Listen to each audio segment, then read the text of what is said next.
You are watching episode 5 of the LGBTQ review, where every week we take an LGBTQ related film and talk about it.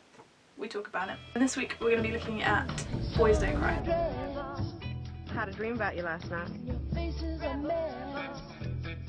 Are you or are you not?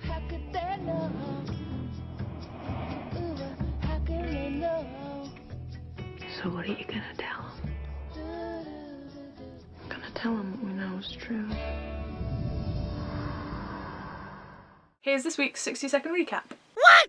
There's a guy called Brandon and he leaves Lincoln and he goes to Nebraska and he meets all these people. One of them's called John, another one is called Lana, and he thinks they're really cool and he like plays this game where he's on this back of a truck and he falls off and everyone seems to like him, fair enough, and he stays with them because he can't stay in Lincoln because he keeps kissing girls and people chase him to his house or his friend's house and knock on the door and like, we're gonna kill you.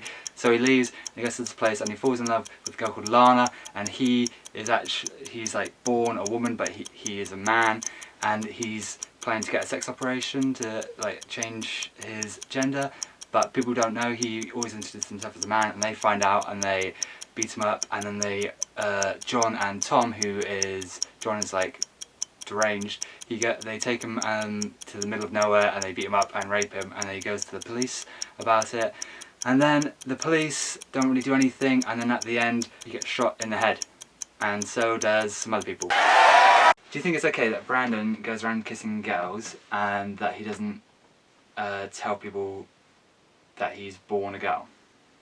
No, it's illegal. In the film, if he's just kissing them, I think it's probably fine, but it's still illegal. Well, it's only 90 something, isn't it? 3. 93. Was it 99? 99. Well, that's even sooner than... But the real life story, like, he died in 1993, so... Do you know anything? I didn't know anything about this in real life, did you? Yeah, a bit. It is the first time I've seen it. You've seen it before, right? Mm-hmm. So there is no surprise for you really seeing it now. Because I didn't know anything about the history of it, or what was going to happen. John is described in the film. He's got no impulse control. And as soon as they say that, you're like, yeah, okay, he's gonna kill someone or do something. Great fashion sense he has, that creepy man. Isn't he just wearing a vest?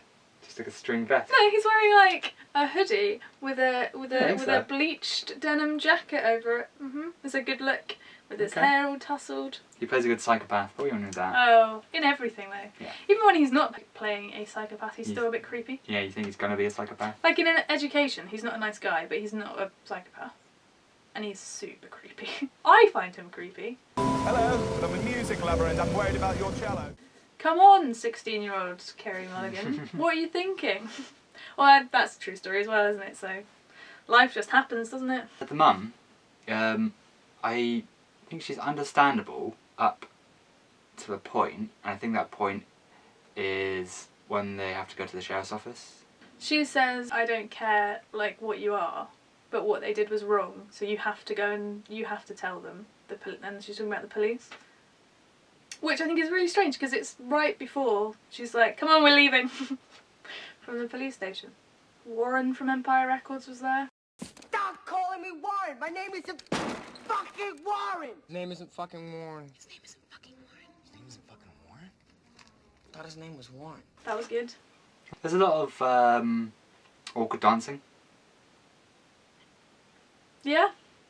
One specific bit, they're at Brendan's birthday. Lana and another person are just dancing next to a TV. Oh, you know who that other person is? The girl from All Over Me? All Over Me? All Over You?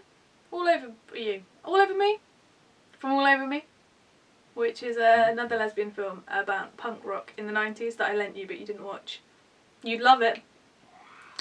It's weird how you know he's lying all the time but you still like empathise with him. Yeah, you give him a lot of leeway. Understandably. And she won an Oscar for it, so that's something. Really? Wow. Yep. They're like not rich and they're just from Nebraska and they live on a trailer park, except that's not really depicted, but they do. And I just think it's quite good. And they're like, yeah, it's really good. They hardly have any money and they drink all the time because what else are they going to do? She works at a factory that she hates. Why don't you leave the lady alone? I don't want any trouble here. You gotta be kidding me.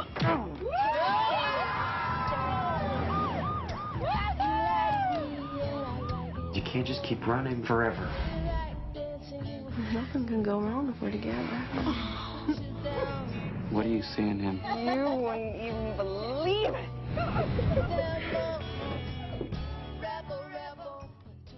It's a tragic love story, isn't it?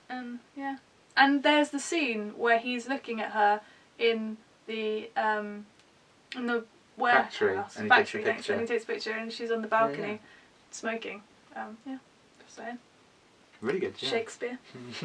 There's a scene where where she says to Brendan, "Have you done something odd with your hair?" And she's really odd with him, like off with him.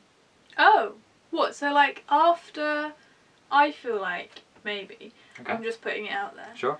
Possibly I didn't watch the end this time around. But like the last 5 minutes, is that in the last 5 minutes? Because I know what happens and it's like brutal, and I remember it. I watch it all the time. I stopped watching it when they were like having sex in a shed. Right. Is that after that? It's the scene after that. They have sex in the shed. That's why I don't remember it. And then the next scene, Lana is a bit off with him. I don't understand why. Because they've just had like they have just perplexing. been. I wish I watched it. Yeah, I didn't feel great after watching the film. It's a great film, but I don't think you need to see some of those scenes all the time. No, you don't. You definitely needs to be in the film, and it's really good. The murders at the end. I know you didn't watch it this time, but you can remember. Really well done.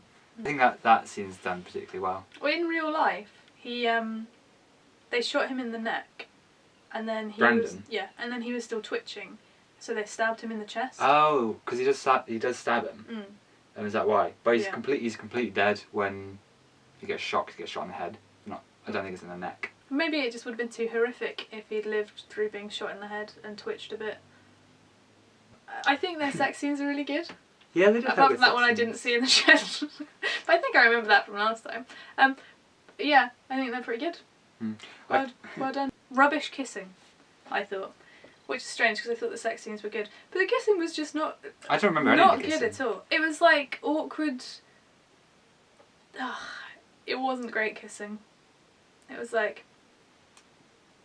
When the first sex scene that Lana and Brandon have is the scene where she thinks she might see some cleavage, and Brandon makes love to her with a dildo. Now, I have never had sex with a dildo, but would you be able to notice? I don't know.